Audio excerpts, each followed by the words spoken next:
kita tahu apa arti takut. Karena kita sudah mengalami banyak hal, kita takut pandemi sedemikian, tapi juga perkara-perkara sehari-hari. Apa yang kita makan esok? Apa yang kita pakai besok? Di mana aku akan tinggal? Dialami oleh orang-orang yang kecil, orang-orang yang mengalami keperluannya sepertinya terus-menerus berkurang. Kita mengalaminya mungkin 2 tahun ini. Pekerjaan hilang, lalu kita memandang ragu-ragu ke masa depan. Apa yang bisa saya kerjakan supaya saya tetap bisa survive, bisa tetap berjuang. Ketakutan seperti itu dipahami Yesus. Apalagi murid-muridnya sudah melihat bahwa gurunya itu ditentang di mana-mana. Malahan hendak dibunuh. Ya, itu diketahui oleh murid-muridnya. Tetapi Yesus memberi semangat baru. Jangan takut hai kawanan kecil, sebab Bapamu telah menyediakan kerajaan bagimu. Kerajaan berarti akan ada kerajaan di dunia ini. Kerajaan yang dikatakan Yesus itu sepertinya dia berjanji suatu perjanjian yang baru. Kerajaan dijanjikan. Tetapi sekaligus ia mengatakan bahwa orang harus berjuang. Orang harus berjuang untuk kerajaan itu. Berjuang untuk mendapatkannya. Katanya kepada murid-muridnya itu, jualah segala milikmu dan berilah sedekah.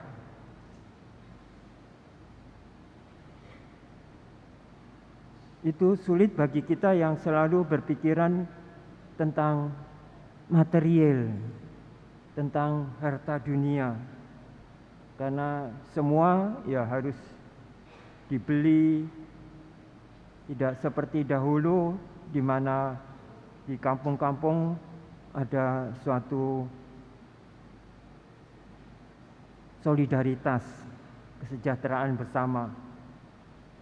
Seorang ibu tua janda di pedalaman Kalimantan itu seorang diri karena suaminya, anak-anaknya juga sudah meninggal, tetapi dia masih punya sahabat penduduk di kampung itu. Penduduk di kampung itu menghormati dia, karena dia selalu berusaha untuk hidup, untuk bekerja, mencari durian hutan, mengolahnya untuk menjadi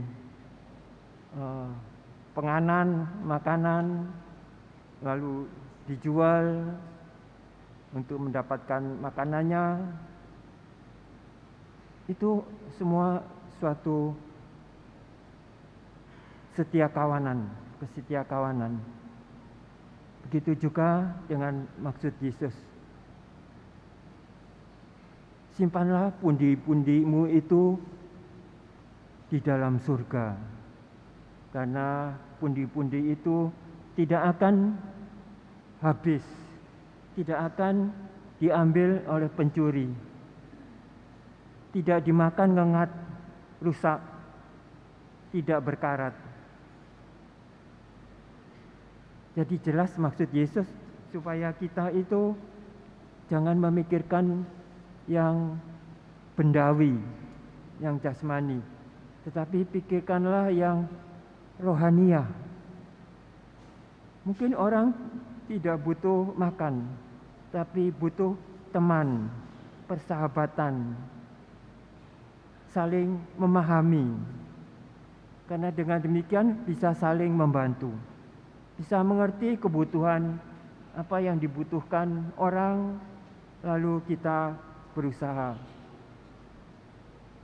Seperti kata Yesus kepada murid-muridnya ketika dia mengutus mereka, jangan bawa apa-apa, tetapi bawalah salamku kepada mereka itu, berkatmu kepada mereka itu.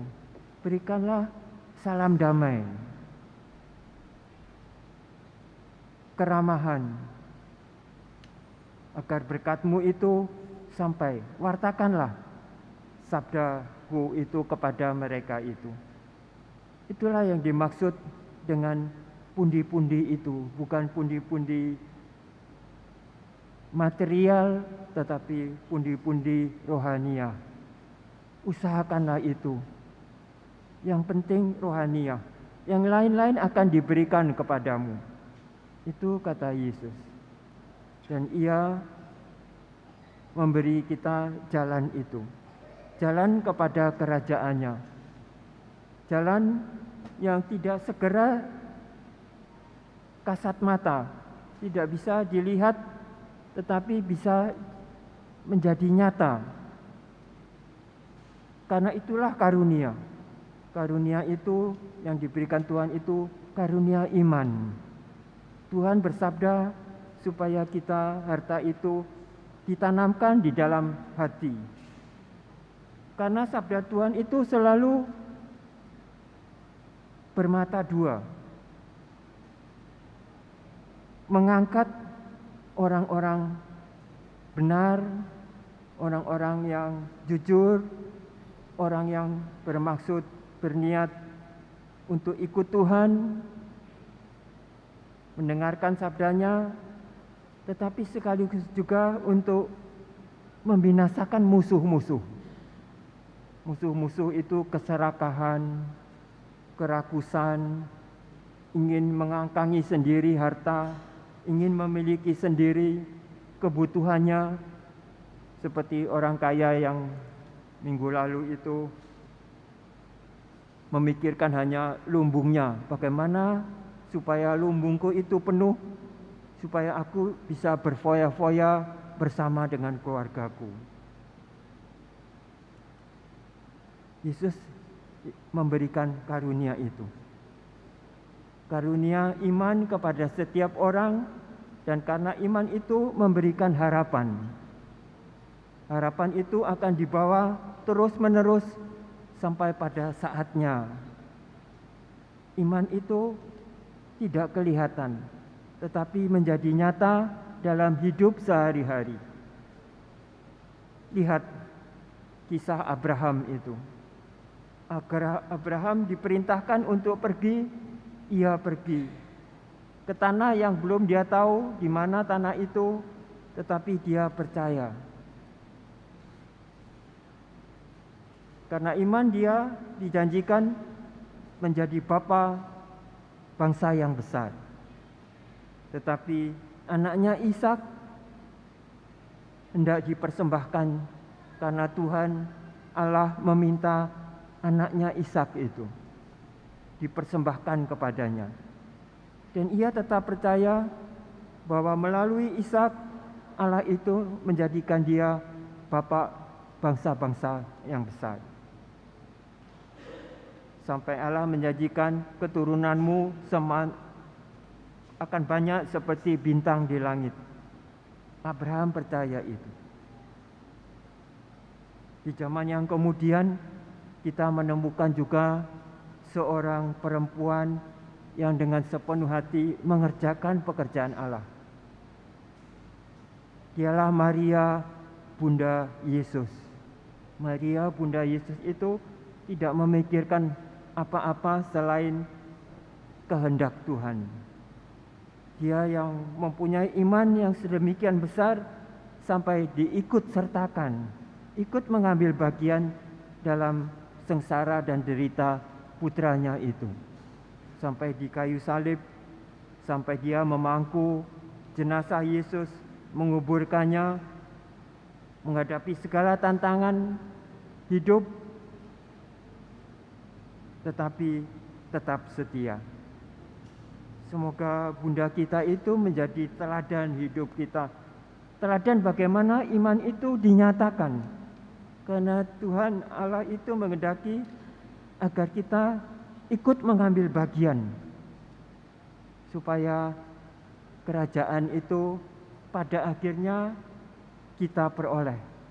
Di dalam kerajaannya apapun dapat kita temukan, dapat kita membuat kita bahagia. Mari kita bersyukur atas Allah yang tahu apa yang kita perlukan, tahu apa yang kita butuhkan untuk perjuangan hidup kita. Ia memberikannya kepada kita supaya kita tetap satu sama lain saling memperhatikan, saling memberikan karunia-karunia yang diberikan. Karena kepada masing-masing kita dijadikannya anggota tubuh yang sekalipun berbeda-beda, tetapi satu tubuh dalam Dia yang menyelamatkan kita. Amin.